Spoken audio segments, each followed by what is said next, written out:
डाक सेवा भर्ती 2023 आप लोगों के लिए एक महत्वपूर्ण भर्ती है।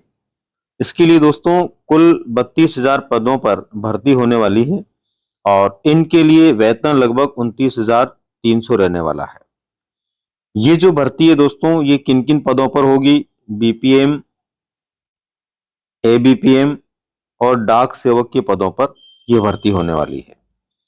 दोस्तों ये भर्ती जो है मूल रूप से ग्रामीण क्षेत्रों के लिए होगी। जो ग्रामीण क्षेत्र में हमारे डाक के केंद्र होते हैं उनके लिए ये भर्ती होने वाली है और एक बड़ी भर्ती है। इसके बारे में क्या क्या खास जानकारियां या सूचना आप लोगों के लिए है?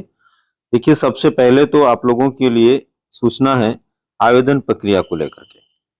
दोस्तों इसकी आवेदन प्रक्रिया जो है वो कब से शुरू होगी? तो याद रहे दोस्तों, आने वाली 28 जुलाई 2023 से ऑनलाइन आवेदन प्रक्रिया शुरू हो जाएगी। आवेदन की अंतिम तिथि जो है वो क्या है? 12 अगस्त 2023 जो है इसके आवेदन की अंतिम तिथि है। अभी इसके आवेदन की शुरुआत 28 जुलाई से होनी है और 28 जुलाई लगभग जो है विभाग के द्वारा या भारतीय डाक विभाग के द्वारा बताई गई है, लेकिन कभी एक दो दिन आगे पीछे भी हो सकती है, वो अलग बात है। साधारणतः आपको ध्यान रखना है कि 28 से अधिकतम 30 जुलाई हो सकती है, बाकी सुनिश्चित रूप से जुलाई के महीने में इसकी आवेदन प्रक्रिया शुरू हो जाएगी। आवेदन शुल्क की स्थिति है, जनरल और ओबीसी कैटेगरी के जो लोग हैं उनके लिए 100 रुपए इसमें आवेदन शुल्क रखा गया है, जबकि एससी एसटी और इसके अलावा विकलांग जो है उनके लिए निःशुल्क है, यानी उनके लिए किसी प्रकार का कोई आवेदन शुल्क इसमें तय नहीं किया गया है। दोस्तों एक बहुत ही अच्छी भर्ती है और यदि आप ग्रामीण क्षेत्र में रह करके इस सेवा से जुड़ते हैं तो सेवा के साथ साथ आपको ठीक ठाक प्रारंभिक वेतन तो मिलेगा ही, साथ ही आप अपनी अन्य प्रकार की भर्तियों की तैयारी भी आसानी से कर सकते हैं। दोस्तों इसके बाद में देखिए, इसमें आपको क्या ध्यान रखना है।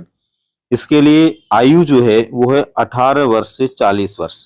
18 से 40 वर्ष आयु वर्ग के जो लोग हैं वो इसके लिए आवेदन कर सकते हैं। इसकी योग्यता केवल 10वीं पास है दोस्तों, और आपको ये भी ध्यान रखना है कि 10वीं की मेरिट के आधार पर ही चयन होगा। 10वीं की जो मेरिट है उसके आधार पर आपका चयन होगा। यदि आपके 10वीं में बहुत अच्छे मार्क्स हैं तो आपको सुनिश्चित रूप से इसके लिए आवेदन करना चाहिए।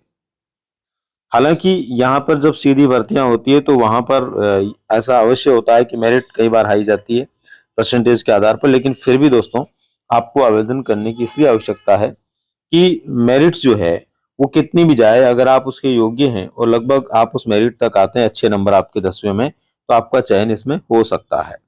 और एक बड़ी भर्ती है, लगभग 32,000 पदों पर है, जो कि काफी बड़ी संख्या में पद हैं। आपको ध्यान रखना दोस्तों, ये जो भर्ती है मेल फीमेल दोनों के लिए है, यानी कि मेल और फीमेल दोनों इसके लिए आवेदन कर सकते हैं। इसलिए ऐसा नहीं है कि केवल कोई एक वर्ग इसके लिए आवेदन करेगा। दूसरी, भारतीय डाक सेवा जो है वो ऑल इंडिया लेवल की है, तो इसका मतलब ये हुआ कि यहाँ पर जो है ऑल इंडिया लेवल के जो लोग हैं वो इसके लिए आवेदन कर सकते हैं, या आप किसी भी राज्य के रहने वाले इसके लिए आवेदन कर सकते हैं।